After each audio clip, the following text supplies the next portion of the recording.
So, ma'am, good morning. Good morning, Ka Eli. Good morning po sa lahat na kasama natin ngayong umaga, yung mga nakikinig po sa DZXL, mga kasama natin sa Facebook Live, pareho po sa page namin, sa VP Lenny Robredo, saka sa Facebook page din ng DZXL. Ang mga kababayan po natin sa Bicol, marahay na aga sa Indugabos, mga kababayan natin sa Visayas at Mindanao, maayong buntag. Good morning, Ka Eli. Apo, good morning. At syempre, tulad po ng dati, ay bigyan po natin ng gabay. At syempre, yung ating mga kababayan, ma'am, no?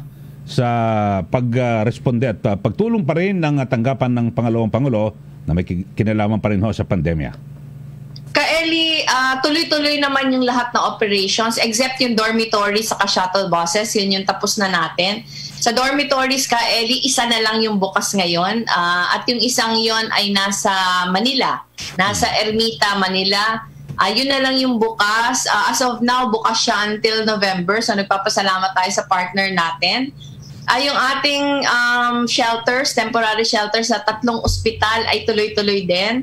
Lung Center of the Philippines, Quirino Memorial Medical Center, saka NKTI. Yung NKTI yung pinakabago. Yung ating community marts, Ka Eli, yung Pasig tuloy-tuloy. Yung Munting Lupa, na-hit na namin yung 1 million sales kasi ito yung pinakahuling nagbukas. Yung Kamuning naman ay tuloy-tuloy yung trainings. Pagkain.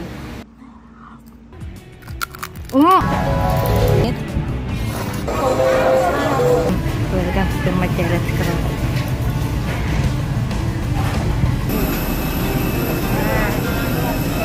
Pagkain kayo. Sa kaso ng nurse and vlogger na si Grace, kapag napuyat, kapag stressed,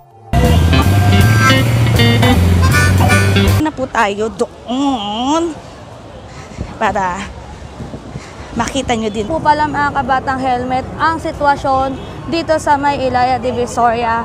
Kasama ko si Grace ngayon. Ayan, magbibigay na lang tayo ng konting tulong kay nanay para dahil hindi nga siya nakaka...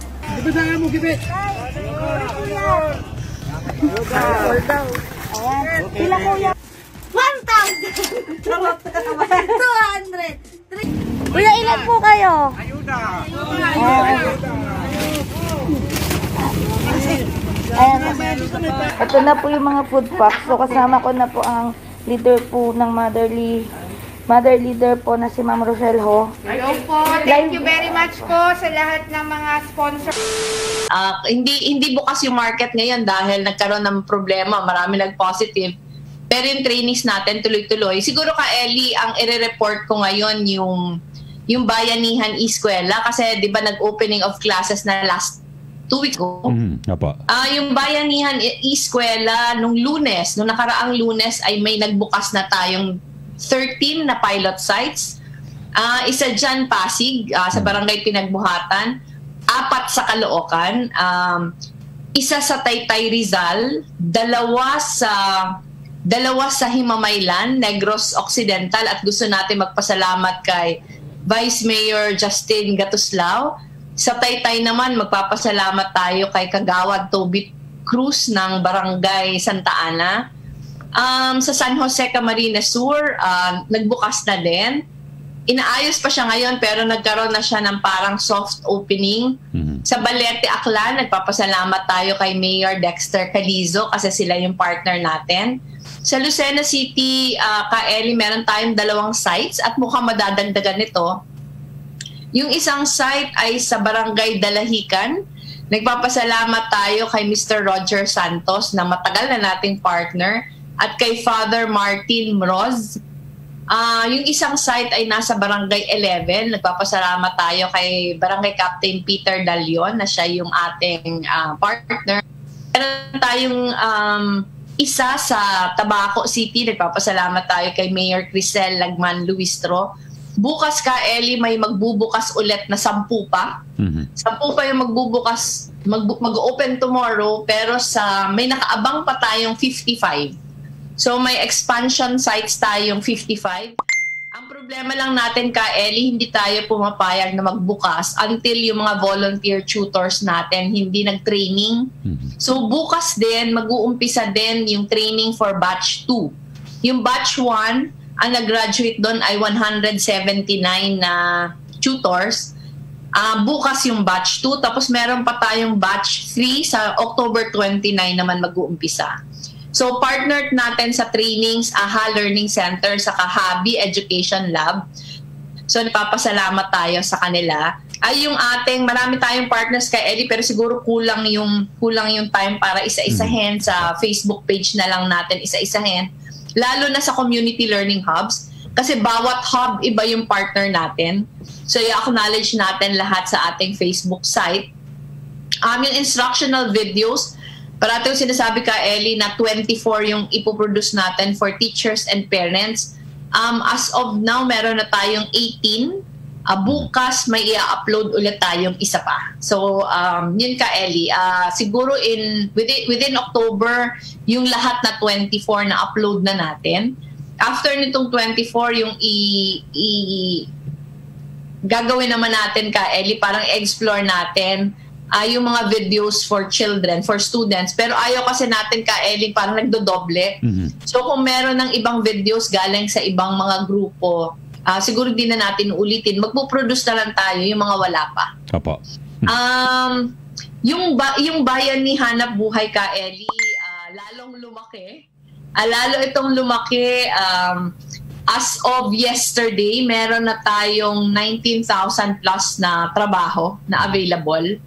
Meron tayong 19,919. So almost 20,000 jobs available na ka, Ellie.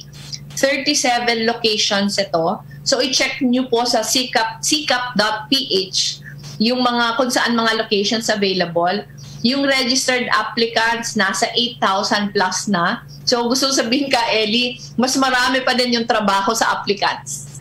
So siguro mas ikwento natin. Actually, nagpartner na kami, ka Ellie, sa iba't ibang mga grupo dun sa mga lugar na maraming trabaho. Halimbawa, Batangas. Halimbawa, Laguna. Maraming trabaho. So, dito sa Metro Manila. So, ito po, sa mga interesado, mag-check na lang sa sikap.ph. Again, ulitin ko ka, Ellie, hindi po kailangan na college graduate. Kasi karamihan po sa mga trabahong available dito ay blue collar. Pag sinabing blue collar, ito yung ano ka, Ellie, halimbawa service crew, drivers, mga nagtatrabaho sa mga factories, etc. etc. So i-check na lang po kasi nandun po lahat sa sikap.ph.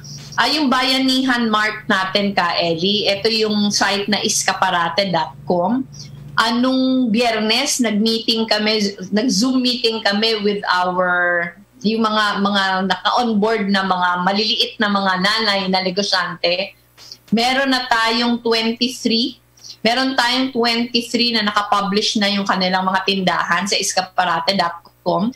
Meron pang 91 na naghihintay na tinatapos lang yung kanilang mga requirements. So ito ka, Ellie, exciting kasi ang gaganda ng mga produkto ng mga nanay. So pag mas kumpleto na, mas ipopromote natin to ka, Ellie, kasi ngayon parang papunta pa lang tayo doon sa pag-onboard ng mga negosyante natin na nanay. Apo. So ito ka, Ellie, this week na dadating na, sabi ko na din ito last week, na-cancel lang ka, Ellie, yung aming launch kasi meron kaming partner na nag-conflict yung schedule. Pero this week, ila-launch namin yung pangatlo. Di ba may sikap.ph, may iskaparate.com. Yung pangatlo, Trabaho.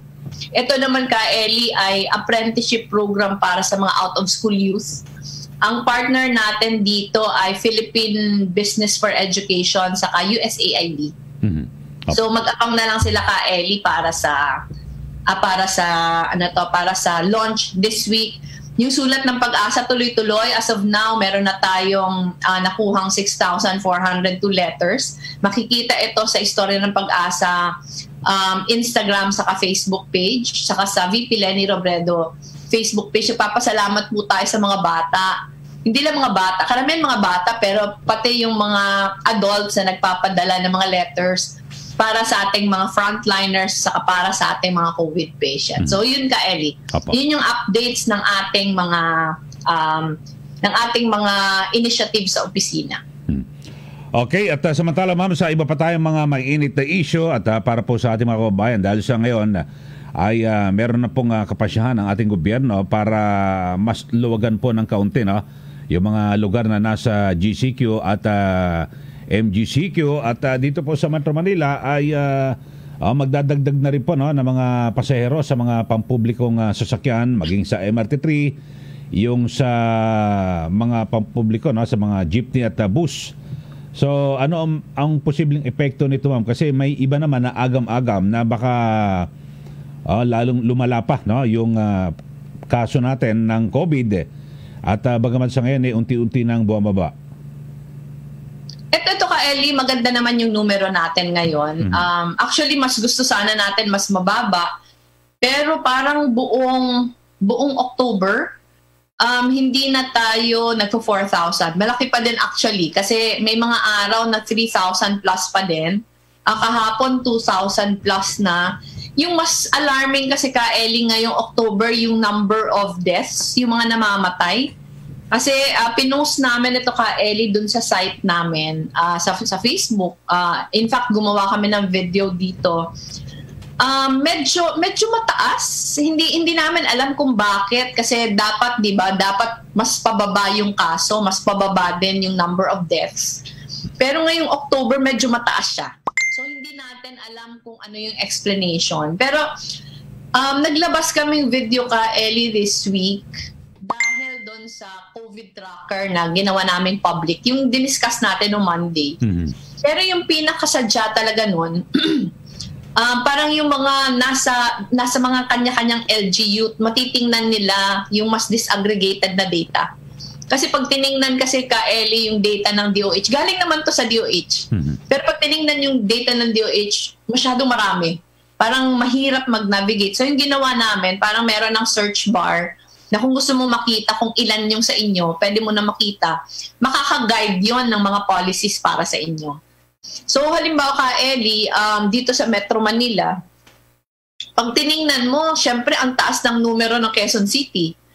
Pero ito kasi ka Ellie, hindi dapat absolute numbers yung tinitingnan. Mataas yung Quezon City kasi ang laki ng population ng Quezon City. So dapat tinitingnan mo gaano kadami per 100,000 na population. Makikita natin ka Ellie, pag tiningnan natin na per 100,000 na population, hindi Quezon City yung pinakamataas. In fact, nandun siya sa mas nasa mababang konti. Tingin ko ka, Ellie, dapat ito yung tinitingnan. Ito yung international standards.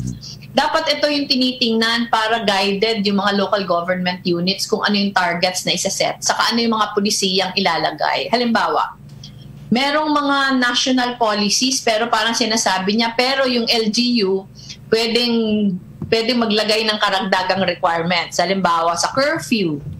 Halimbawa sa requirements pagpasok. Kasi ngayon ka Ellie, di ba may bagong declaration na ngayon na yung from GCQ to MGCQ na mga areas, hindi na kailangan yung parang mga quarantine pass o travel authority.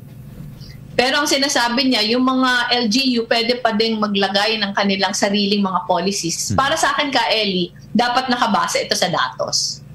So sa akin, talagang pag mababa na yung transmission sa lugar, luwagan na. Pero pag medyo mataas yung transmission sa lugar, dagdagan yung protocols para hindi nakakalat lalo yung virus. Ang dasal natin ka Ellie, sana by November, wag nang more than 1,000 yung transmission natin, yung mga bagong cases natin, para naman papunta na talaga tayo sa normal. Kasi hanggang ngayon na lampas parating 1,000 hanggang lampas 3,000, medyo nakakatakot pa talaga. So hindi dapat maging complacent.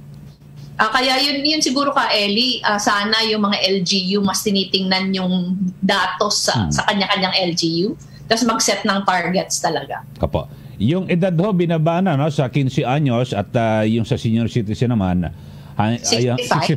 Opo.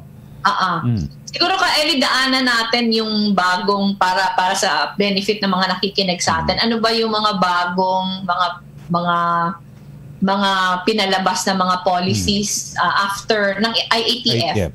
Ang una, sinabi ko na kanina ka Ellie, yung GCQ to MGCQ areas, kahit hindi APOR, kasi may tinatawag na APOR, di ba, yung authorized persons outside of residence. Parang sinasabi niya, Eli, kahit hindi ka authorized person, pwede ka na mag-travel between GCQ and MGCQ areas at kahit non-essentials. Kasi di ba dati, pwede ka lang lumabas pag essentials. Ngayon, parang sinasabi niya, kahit non-essentials, yung outbound travel, so pwede na yung tourism na palabas sa Pilipinas. From the Philippines to other countries, pwede na yun. Yung GCQ to MGCQ areas, hindi na kailangan kumuha ng travel authority. Yung expansion ng age groups ngayon, dati pag below 21 hindi pa pwedeng lumabas ng bahay, pero ngayon between 15 saka 65 years old pwede nang lumabas, kasi 60 ito dati Eli, di ba? Dati 21 to 60, ngayon po ay 15 to 65 na. Tapos ang sinasabi dito Eli, yung mga business establishments, mga tindahan saka mga malls, pwede na silang mag-hold ng mga sales saka other marketing events, kasi dati bawal. Di ba? Bawal yung may special events sa mga malls. Ang sinasabi dito, pwede na. Pero sana kahit pwede na, yung health protocols hindi makalimutan. In-update din Eli yung list ng mga APORs, yung authorized persons outside of residence. Kasali na dito yung mga OFWs na pabalik, yung mga returning saka yung mga repatriated. Kasama din dito yung mga employees ng business sectors allowed to resume operations, medical personnel, delivery personnel. Gusto sabihin, pag sila hindi na kailangan ng quarantine pass, hindi na kailangan ng travel authority. Yun nga, yung sinabi ko Eli kanina, yung non-essential outbound travel ng Filipinos, allowed na, kahit hindi for work, kahit hindi to comply with a contract, allowed na yung palabas. Ang sinasabi lang, as long as yung mga travelers merong adequate travel and health insurance, tapos may confirmed round trip ticket dun sa mga nagta-travel using tourist visas. So tingin ko Eli, itong health insurance mahalaga, kasi kung naalala mo, yung paumpisa pa lang itong ECQ, ay yung paumpisa pa lang dito sa atin ng March, yung para may mga unang tinamaan galing sa mga trips abroad. Tapos ang iba nga na ospital pa abroad. Problema pag na-hospital ka abroad, yung gastos talaga grabe. So mahalaga na may health insurance. Sinabi dito Eli na meron siya mga requirements, siguro hindi na natin isa-isahin para sa mga nagta-travel. Yung mga overseas Filipino workers, yung mga estudyante na enrolled sa mga paaralan abroad, yung mga participants na mga exchange visitor programs, yung mga foreigners na may permanent resident status, yung mga foreigners na kahit walang permanent resident status pero andito sa atin, pwede na din. Pwede na magbiyahe palabas. Pero ang sinasabi niya Eli dun sa 15 to 65 na age group, kahit in-expand na, yung mga LGUs pwede mag-impose ng higher age limit for minors. So, yung national policy 15 to 65, pero halimbawa sa lugar namin, grabe pa, pwede ko pa din sigurong i-insist, kasi yun yung nakalagay dito na until now 21 pa din. So, depende sa LGU. Ang sabi ni Secretary Roque, ang desisyon na to ay nakabase naman daw sa science. Ayan, and hard data. Pero ito Eli, with caution, naiintindihan natin yung pangangailangan na magbukas yung ekonomiya, pero sana hindi po natin nakakalimutan yung ating health and safety protocols. Opo, at ang sabi nga po ng palasyo, malapit-lapit na, o inaasahan nila, positibo na malapit na matapos ito pong pandemya, at sa katunayan, meron daw pong 3 grupo na magsasagawa po ng clinical trials dito po sa ating bansa. Ako okay naman Eling, nabibigyan ng pag-asa yung mga kababayan natin, pero parati siguro magpapaalala na posibleng magkaroon ulit ng spike, kasi yun yung nakikita natin sa karanasan ng ibang mga bansa. 'Di ba? May mga bansa na successfully na-suppress na yung virus, pero talagang bumalik yung transmission. Ang mga examples ito Eli, yung United Kingdom, yung Spain, yung France, yung Germany ngayon, meron na namang spike. Yung New Zealand, nagkaroon din ng spike, although okay na naman sila ngayon. Yung South Korea, ganun din. So sana yun yung iwasan natin. Sana yung iwasan natin para hindi na lumala pa. Ang ayaw natin mangyari na dadating yung panahon na kailangan tayong mag-total lockdown na naman dahil nagkaroon na naman ng spike. Kasi sobrang tagal na natin naka-lockdown. So, pag-ingatan natin ng mabuti para maiwasan na magkakaroon ng second wave. Although may nakita ko, Kael, hindi ko lang alam kung ano yung basis. May nakita ako na parang isang research na parang malabo daw magkaroon ng second wave dito sa atin. Hindi ko alam kung ano yung basehan. Siguro yung basehan dahil grabe na yung community transmission ngayon. Pero yun yung dasal natin, di ba? Dasal natin lagi na sana hindi na magkaroon. Kasi marami na talaga tayong kababayan na naghihirap dahil doon. Apo. At kaugnay pa rin siyempre ng pandemya at ito pong Octa Research Group ng UP ay sila po ay tumutulong para po sa ating gobyerno. Pero sang sabi, wag daw nila isa publiko, siguro i-relay daw po yung kanilang impormasyon sa palasyo ng lihim, wag unahin sa media. Actually, Kaeli, hindi ko naiintindihan yan. Hindi ko naiintindihan kung bakit kailangan ilihim. Iba yung research nga, dapat nalalaman ng tao. Dapat nalalaman yung tao kasi public data naman yung research. Yung UP, public institution na kaya siya nagre-research is to inform people. So hindi ko alam kung bakit kailangan ilihim. Ang nakikita ko lang, Kaeling, ang nakikita ko lang na dahilan kung bakit ililihim, hindi susundin yung datos. Yung pagdidesisyon, hindi nakasunod sa datos. Pero kung isusunod naman sa datos yung desisyon, hindi naman kailangan ilihim. For the benefit of everyone, na alam ng tao kung ano yung mga resulta ng research.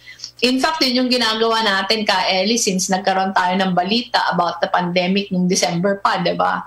Na talaga nagre-research tayong sarili. Naghahanap tayo sa dyaryo, naghahanap tayo sa internet, pati mga news articles, saka yung pati nga YouTube videos, para i-inform yung sarili natin, para i-educate yung sarili natin. So, hindi ko nakukuha yung punto kung bakit kailangan isikreto.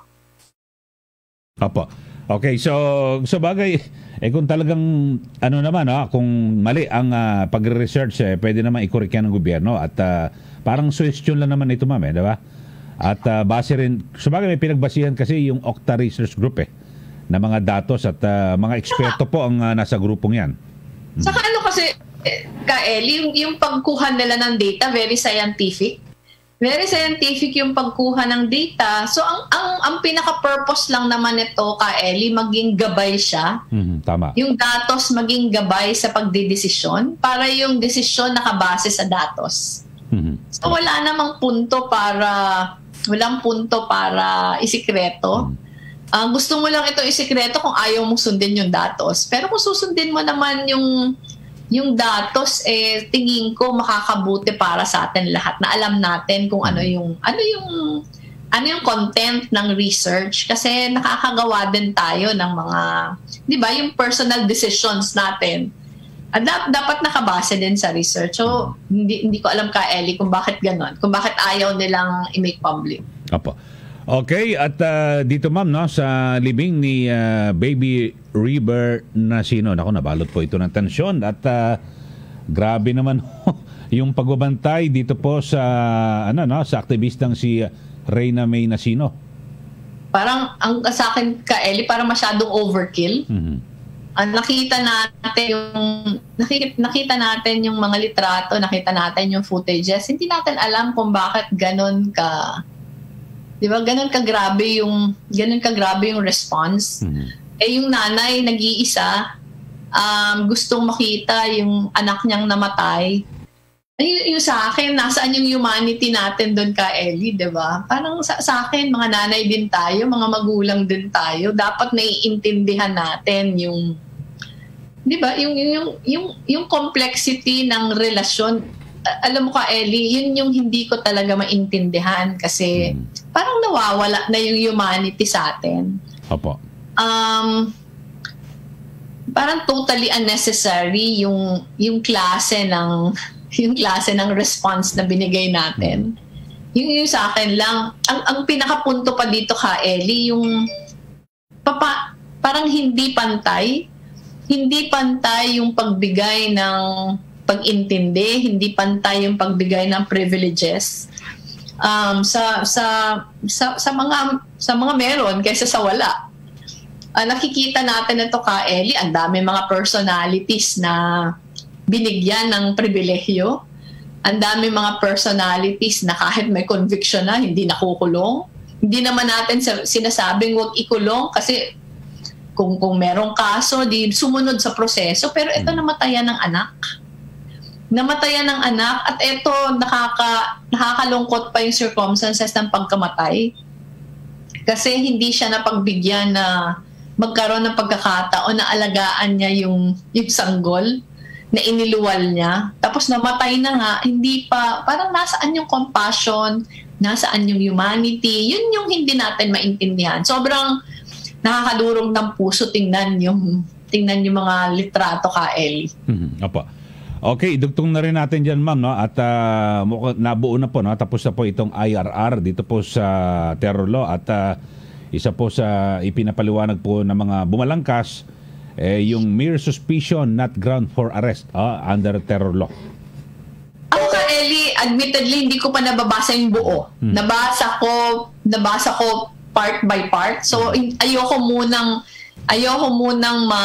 magkomento dun sa mga parts na nabasa ko kasi baka yung kasagutan ng aking mga tanong nasa ibang portion. Opo, tama. Siguro ka, Ellie, sa susunod natin na episode, himayin natin. As of now, Biyernes yata nilabas. Kahapon ko nabasa yung ibang mga bahagi nito. Umihingi pa ako sa opisina ka, Ellie, nung buong yung kabuuan. Pero sa akin, napakahalaga ng IRR na to. Kasi titingnan natin kung sinagot ng IRR yung lahat na reservations natin about the anti-terror law. Mahalaga ka, Ellie, ito kasi ito yung magsasabi kung pinakinggan. Yung sa akin lang ka, Ellie, tingnan natin. Gusto kong i-reserve muna yung aking judgment dahil marami tayong reservations doon sa batas mismo.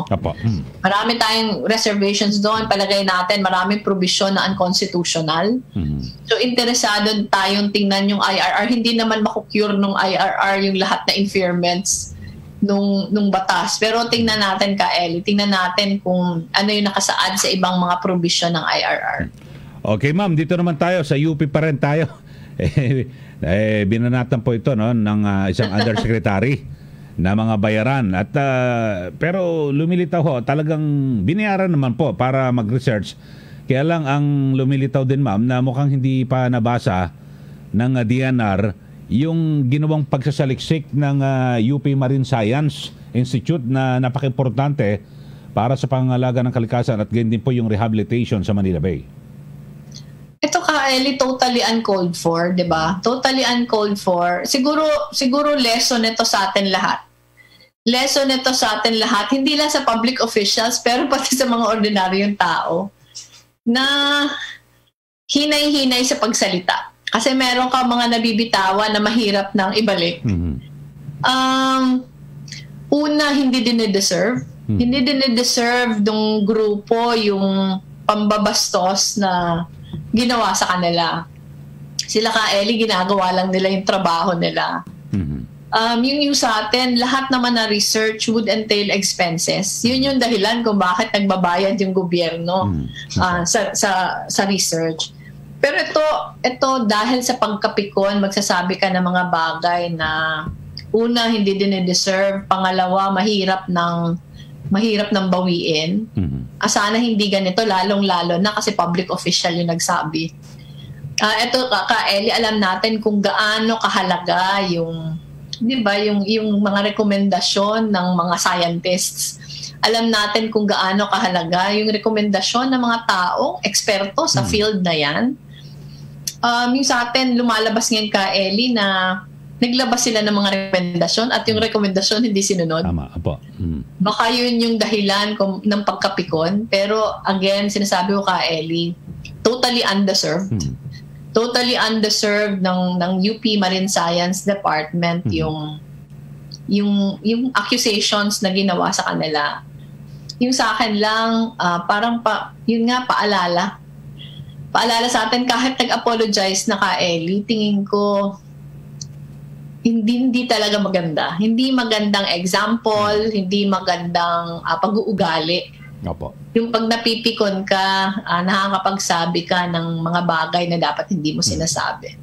Pero dito ma'am, nasayang ma'am yung pagsasaliksik ng UP dahil sa parang hindi po sinunod yung resulta. Hindi talaga sinunod. Hindi talaga sinunod ka, Ellie. So, parang nasayang yung bayad nila. Kasi nagbabayad yung DENR sa kanila para magbigay sila ng mga rekomendasyon. At yung rekomendasyon nakabase sa pag-aaral. At yung pag-aaral nakabase ito sa siyensya. At the mere fact na hindi nila sinunod, sila din yung nagsayang ng binayad nila.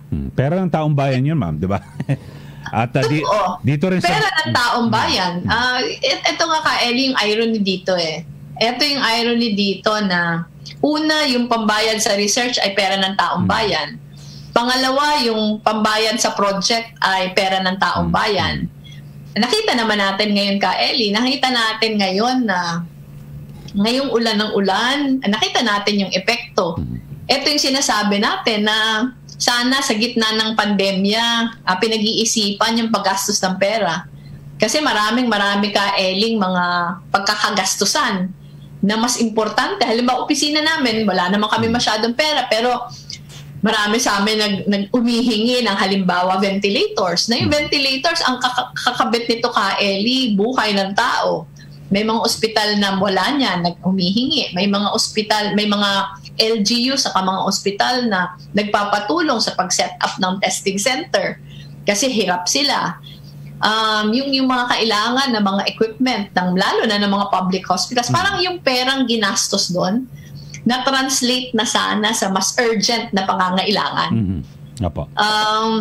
Ito ka, Ellie, kahit pa yung study ng UP, recommended siya para sa akin. Sabihin pa natin, baliktaran natin, na yung study ng UP recommended na maglagay ng dolomite dyan sa Manila Bay. Para sa akin, hindi siya urgent, na pwede naman ito makahintay na wala ng pandemya. Dahil okay lang sanang kaeling gawin in the midst of the pandemic kung marami tayong pera. Tama. Pero wala nga tayong pera, marami nga tayong kailangan gastusan, hindi natin napapagastusan. Tapos inuna ito. So, ano yung mensahe? Ano yung mensahe sa tao? Hindi talaga maganda. Apo. At ma'am, magandang balita no dahil sa yung inyong yung budget po ng OBP 2021, ang bilis po na-approve sa House of Representatives. Oo nga, nagpapasalamat naman tayo ka, Ellie, sa House of Representatives na na-appreciate yung ginagawa natin. Merong mga nag-interpellate, pero halos lahat na nag-interpellate ka, Ellie, parating sinasabi na appreciated nila yung ginagawa natin. So, yun sa atin, pagpapasalamat. Ang iba sa kanila nagsasuggest na taasan yung budget namin. Sabi nga namin ka, Ellie, syempre kung tataasan, gusto namin yun kasi mas marami matutulungan. Pero kahit hindi taasan, okay na din sa amin, basta ibalik lang yung tinanggal. Dahil meron yung pagkakagastusan. Sa amin naman ka, Ellie, parati ko itong inuulit. Sanay kami sa wala, sanay kami sa konti. So kung ano yung ibigay, pinagkakasya natin. Syempre kung mas marami, matatranslate din yan sa mas maraming tulong sa tao. At samantala, good news po ito sa ating mga manggagawa, no? Mga trabahador, empleyado dito po sa ating bansa. Dahil sa nagbago na po ang DOLE at hindi na po sila tagapagtanggol ng mga employers at sila po ay nagsabi na inuobliga na lahat ng mga employers na ibigay po yung 13-month pay. Kasi naman ka, Ellie, under the law, talagang karapatan nito. Under the law, karapatan ng pamahalaan, karapatan pala ng employees na mabigyan sila ng 13th month's pay. Nung sinasabi ka, Ellie, ito nung Sunday, di ba, pinag-usapan natin, yung pinaka-worry ko yung pang-aabuso. So, mas mabuti na nagbigay na ng mandato yung DOLE na mandated talaga yung granting ng 13th month pay kasi pag sunod ito sa batas, parang ang sinasabi niya na lang ka Ellie, tinitingnan kung paano matutulungan yung mga halimbawa MSMEs na mga employers. Paano sila matutulungan na mabigyan pa din nila kasi sila yung sobrang apektado. Paano nila mabibigyan pa din yung kanilang mga employees ng 13th month pay considering na grabe yung epekto sa kanila. Parang sinasabi ka, Ellie, magre-release daw ng guidelines. So, hintayin natin yung pag-release ng guidelines tungkol dito. Merong discussions last week na magpapautang sa mga employers para may ibayad sila sa kanilang mga employees ng 13th month pay. Meron namang nagsasabi na yung gobyerno pwedeng i-advance sa kanila yung pera. So maraming mga diskusyon tungkol dito pero siguro hintayin natin yung guidelines na ipapakita ay ilalabas pala nila. Apo. Okay, at sa huling issue natin ma'am ngayon at kahapon yung yung sa Marawi Liberation at sakto nakikinig ngayon sa ating mga kababayan sa bahagi po ng Mindanao. Ito ka Ellie, 3 years, 'di ba? 3 years since Marawi. Marami pa ka Ellie, yung para sa akin kasi ka Ellie, yung pag-commemorate nung anniversary nung liberation, marami tayong kailangang pasalamatan. Pasalamatan natin yung ating mga sundalo. Pasalamatan natin yung mga sundalo na talagang nagsakripisyo ng kanilang buhay at kaligtasan para ma-liberate yung Marawi. Ka Ellie, in the past 2 weeks, parang 2 libro yung natapos ko about Marawi. Kahapon may nilabas pa rin Rappler na chapter 1 ng isang bagong libro. Talagang dun ka magiging proud sa mga sundalo na talagang ka Ellie, talagang yung pagmamahal sa bayan yung pinairal sa pakikipaglaban. Ang sinakripisyo nila ka Ellie talaga hindi matatawaran. Yun yung isang banda. Yung isang banda parang yung mga puso natin parang nag-go out sa mga taga-Marawi mismo na marami din yung sinakripisyo dahil sa laban na to. Na hanggang ngayon, 3 years after, marami pa din yung nakatira sa mga evacuation centers. Marami pa din nakatira sa temporary shelters. So, kasama nito yung pakiusap na sana mabilis-bilisan. Kasi lalong tumatagal sila sa mga evacuation centers, yung injustice lalong humahaba. Yun yung pangalawa. Yung pangatlo, sa mga local government units doon, sa Marawi, sa Lanao del Sur, dahil ang sakripisyo nila ka Ellie, pareho din ng mga sundalo na mahabang panahon, sila din talaga yung nakataya doon hanggang ngayon. Sila yung hinihingian ng mga tao doon, sila yung paminsan nirereklamuhan. Pero yung pang-apat ka Ellie, yung pagdating sa violent extremism, kabahagi ito ng aking message na kahit na-liberate yung Marawi, yung problema ng violent extremism nandyan pa din. Isa siya sa pinakamalaking hamon sa bansa natin. At sana mabigyan ng focus yung paano ba lalabanan nito. Ako ka Ellie, parate namang may mga sundalo tayo nakakausap, mga opisyal, at natutuwa ako sa kanilang pagtingin. Na yung violent extremism, hindi siya nare-resolve sa paggamit lamang ng armas. Pero nare-resolve siya sa pag-empower, pag-educate ng mga tao, nare-resolve siya sa pag-intindi kung bakit may mga kababayan tayong nahihikayat sumali sa mga ganitong exercises. So ako ka Ellie, mahalaga 'yun sa akin kasi gusto sabihin malalim yung pagtingin. Halimbawa ka Ellie, nag-courtesy call ako kay General Sobehana, yung ating CGPA. At isa yon sa punto ng discussions namin na yung pagsugpo talaga ng violent extremism mas malalim kesa sa giyera. Yung pagsugpo ng violent extremism, malaking bagay yung governance, malaking bagay yung education ng mga tao, malaking bagay yung economic progress ng lugar. Kasi kaya nahihikayat yung tao sa ganito kasi marami sa kanila kapit sa patalim. Ito yung nagbibigay sa kanila ng pag-asa. So ito yung kinakapitan nila. So sana ka Ellie, moving forward, mas bigyan ng diin itong paano ba mas malalim na pagsugpo dito, kasi admittedly ito yung isa sa pinakamalaking problema natin. Apo.